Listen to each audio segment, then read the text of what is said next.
Noriu pasidalinti liudijimu tokiu. Ėjau, darbavausi ten, dariau snaigės, čia kalėdom bažnyčiai, tokias dariau snaigės. Liupdžiau iš tų kotelių tokių, aš čia dabar neparodysiu, nes palikau darbę tą darbą ir aš važiavau autobusu namo, išlipau ir dar su giesme ten tokio svajūno, kuris čia Lietuvoje groja lietuviškais giesmės Jėzui ir Dievui šlovina su gitara. Labai puikus žmogus, jis nuoširdžiai labai gieda ir groja su gitara, labai fainiai atlieka. Labai gražu klausyti ir toks iš širdies žmogus grojantis.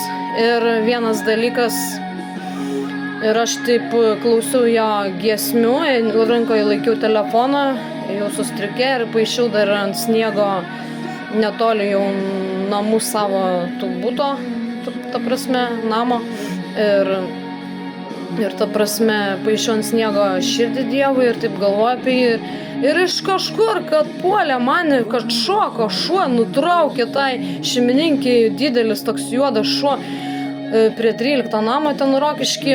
Ta prasme, iš kažkur ištrūkęs bėga, kaip puolė, kad šoko ant rankos. Ir ant manęs, kad puolė, kando į ranką, žinai, galėjau ir telefoną išmesti.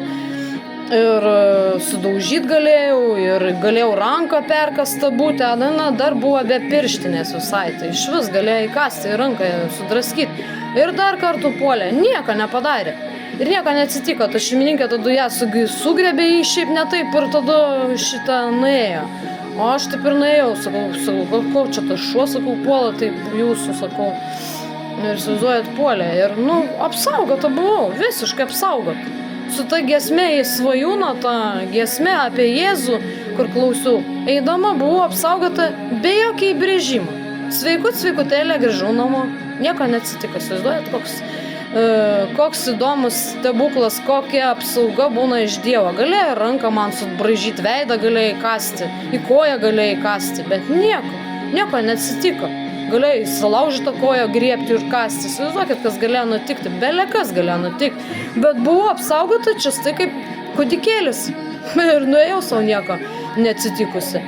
Be jokio įbrėžimo, be jokio įkandimo. Be jokio sudaužytą telefoną. Įsivaizduojat, kokia apsauga Dievam. Įsivaizduojat, su giesme eini, galvoja apie Dievą ir tu apsaugotas. Tas, kas tiki Dievu, tas yra apsaugotas. Kaip supranti visą tą gyvenimą, tai supranti, kad tu apsaugotas esi. Nes Dievas tave myli, yra šlovė Dievui. Šlovė šiandien man taip ir nutiko. Šiandien man ką tik nesenai grįžusi ir nutiko. Įsivaizduojat prieš tą grįžimą namo, įsivaizduojat čia, kai grįžau. Šiandien man taip ir nutiko. Įsivaizduojat, koks stebuklas. Ant koks nepaprastas Dievas, kokią apsaugą jis duoda žmonėm. Tie, kurie tiki ir myli į Dievą. Kuris meldžias galvoja apie jį nuolat, klauso jo muzikos, giesmių, visko. Jis būna apsaugotas visiškai.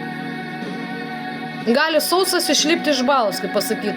Nors būna ir tiem krikščionėm visokių nelaimių ir bėdų, aišku, man šiandien buvo, kad įsikirpo į pirštą viską, tai to jau neapsaugosi, Dievas visą laiką neapsaugos. Bet vis tiek atėjo, davė kažkas man pleistrą, užklijavo tą žaizdelę, žinai, ir man šiandien taip nesisekė kažko, ir dar tą šuvą užpuolė. Įsivaizduoju, kaip šėtonas veikia žmogų, kaip puola į tą tikinti ir mylinti žmogų, Dievą, kuris myli Dievą. Įsivaizduoju, kaip jį puola. Kaip jį puola. Ne tik žmonės, bet ir šiaip, aplamai šunys, dar kažkas.